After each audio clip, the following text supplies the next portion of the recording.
I'm going to draw in red. This is our stress X line. This is what we found. Okay, so this is our stress allowable. Okay, so what does this mean based on normal stress? What does this mean? If our circle, okay, if our circle go beyond this region,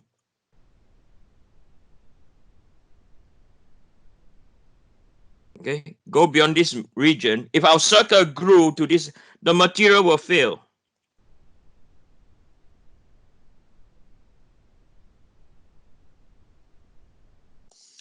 If it's short, like for this case, like what we've seen, the circle did not touch the red line, your design is sound. Okay, your design is sound. So this is how, right, that we have a uniaxial tensile test under one direction. We use mole circle to determine the principal stress, to determine what material to use. Okay, now this is a full circle now. Okay, we are combining like 6 weeks of knowledge into one example, and this is what I want you all to accomplish by the term test. Okay, by the term test 1. Okay, I will want to impart to you. I'm so high now. I'm so excited now that I'm going to impart knowledge to you now that you can do the true design work. Okay, based on fundamental mechanics. Now, this course is tough is because of this. You have to analyze, you have to integrate, and you have to combine the math to get your answer. Okay, it takes time. Okay, but it's something that, yeah, I want all of you to learn because I see the value of this. Okay, so I'm going to stop here for a bit, and you can ask me question. Thank you. Hi, Eugene. I'm just wondering, is the principal stress 1 experienced by any point on our member? Or are all points on the member represented on this Mohs circle? That is a wow. That is a bloody brilliant question. Okay, your name, last name, please. Sykes. Okay. Have you taken this course before? Nope. Okay. 2P04. So when do you take 2P? Long time ago. Long time ago. Oh shit. Okay. So the question asked is that circle represent all the stress state of the structure? Am I right? That's what you're asking, right? Yeah, so given another point on our beam, would that point also be represented on the Mohs circle we have drawn currently? Okay, I understand your question now. I did not know teaching online would be so fun. Okay. So if we were to, so the question asks, if we were to pick another point, if we were to pick over here, right? Oh, that is a very bad. If we were to pick another point, let's say here, I call this point alpha. Okay. Oh, sorry guys. So if we were to pick another point here, and this is our point alpha, will the circle be the same? The answer is no. Okay, the stress, the circle will not be the same. So now the question you were to ask me, then where do you calculate? Am I right? Right? It will not fail there. So can anyone tell me if this structure will be loaded, where will it fail? Anyone? It would fail along the, how do I explain this?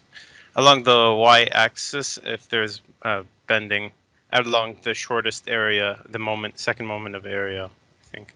Okay, I'll help you more. Okay, and do you think it will fail at point beta, or it will fail at point Z, or not Z. Z is a point.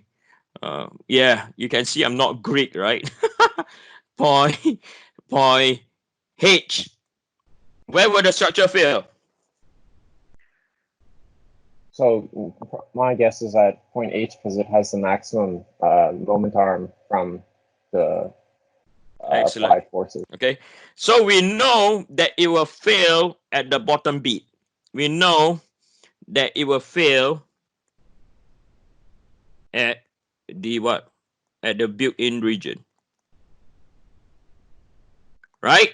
So we're going to more detail now. Okay, so if we have a cross-sectional area, so we look at the now let's say we look at the bottom beat. Okay, we look at the bottom part. Okay, then we have to now, as an engineer, we have to look at the cross section now. Okay, we know the position that you fail at the built-in. Now, given this diagram, okay, where will it fail? So this is a cross-sectional area now. Okay, so this is what we call a flange. Over here is what we call a web.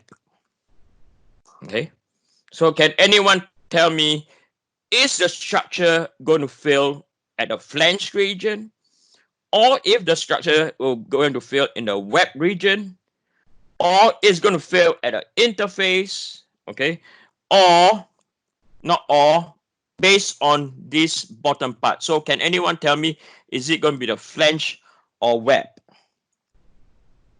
Just make a guess and let's have fun. Flange. Will be at the flange. Anyone else? It seems to me it would have to fail at the flange before it fails at the web, unless it just brittly snaps off. Yeah. Okay. So I like both your answers. Okay. So where it will fail, what this course will teach, the failure region is over here.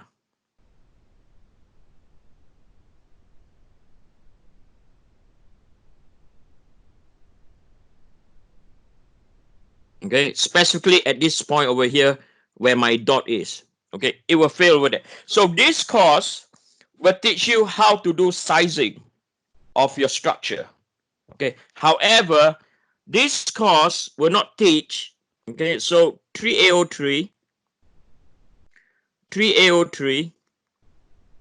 will not teach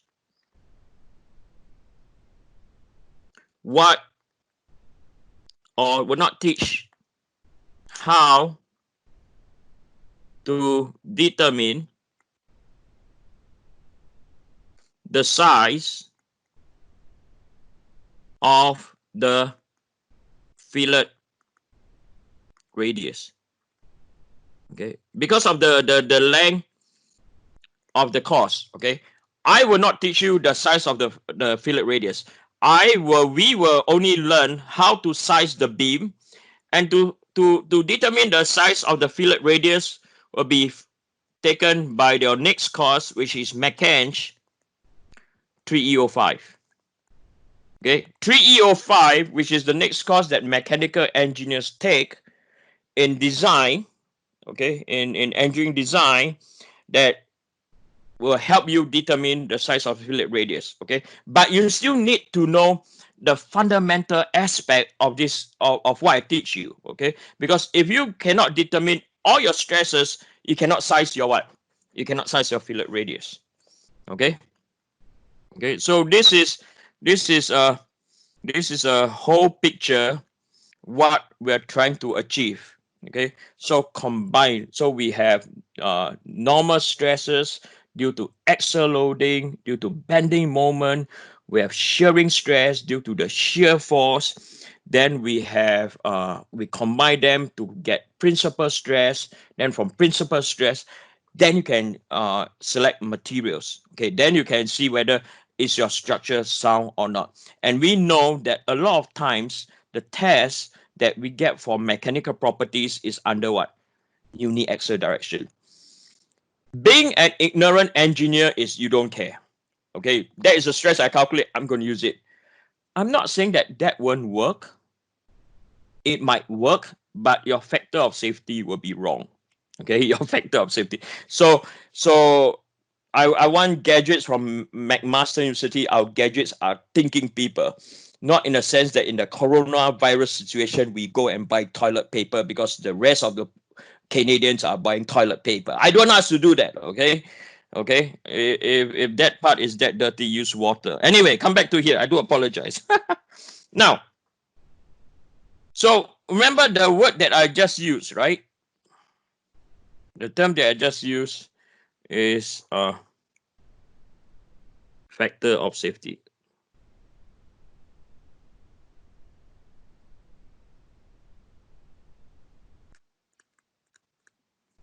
Okay, so factor of safety will be equal to stress allowable or stress or stress, yeah, stress, no, it's not stress, sorry, will be equal to your ultimate strength and then divide by your stress allowable. Okay, so that's how you calculate your factor of safety.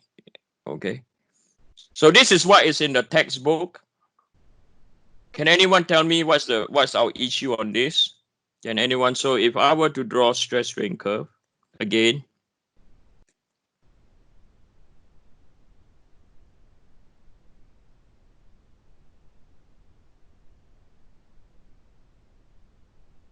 Is it that at your ultimate strength, your piece is already deformed, and so it's not the strength you want? You want the tensile strength? yeah, you got it right there, man. So this is what the textbook gives. Okay, this is what the textbook gave. So I believe you guys will know this. So what do you think about this formula then? Is it right or is it wrong? Anyone? I think it really depends on the case, but yield strength is used the most Okay. for it. Yeah. So you will rather use yield strength, right? So factor of safety can also be equal to stress U, right? Strength divided by stress allowable. So you will use this set, right? You will use this set when it's for brittle material.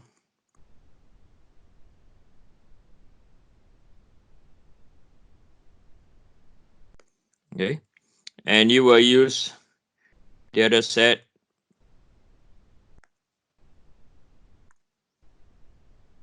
for ductile material. Both are right. When to use what is very, very important.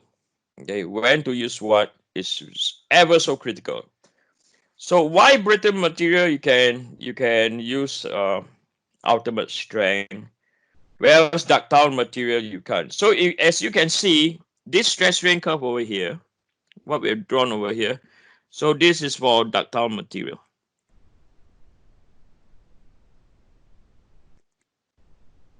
Okay. So for brittle material, in general, most brittle material have this strength. So this is their yield, and this is the stress ultimate. Okay. So what you can see for brittle material, okay, for brittle material, the stress yield for brittle is very similar to stress yield or stress ultimate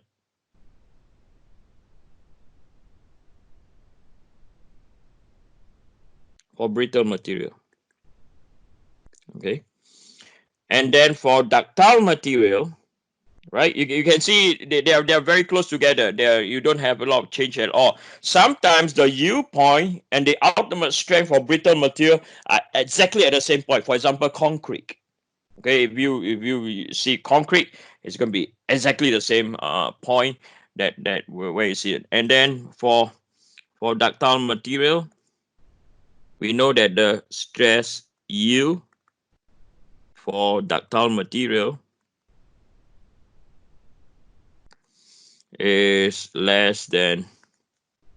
lot less than stress ultimate for ductile. Okay, so as engineers, okay, especially graduate from McMaster, I want you all to be well versed about fundamental, when to apply what and why. You have to be able to explain why. Okay, to understanding the mechanics of deformation. Now, don't go yet. I'm going to stop the video, and I have some things to tell you guys. Okay, so don't go yet. I'm not done with you guys yet. I'm going to stop the recording.